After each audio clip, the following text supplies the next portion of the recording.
Yung mga bata kasi let's free them from worries pa muna na ganyan. So, Sabagay. hindi natin pero yung mga ganyan, pero pagdating dapat ng mga 11, 12, they know na. Actually ako, yung son ko, Mm. yung it's, now 10 years old, going 10 na siya. Okey. Isang beses nag-training kami, basic life support, sinama ko siya.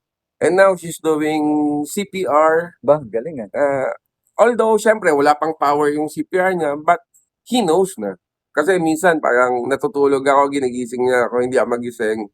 Pumorma siya ng CPR, which is, para sa akin, it's parang masaya yon kasi he knows how. Alam niya kung anong gagawin niya na pagka parang hindi huminga. Although huminga naman ako, pero siyempre bata kumbaga. He knows ano yung kailangan gawin. Na dapat alam nating lahat yon. Alam dapat natin kung ano yung pinaka first aid sa mga ganong bagay. 12, kasi makakatulong yon sa ating pamilya, sa bahay natin, sa loob ng bahay, and sa labas.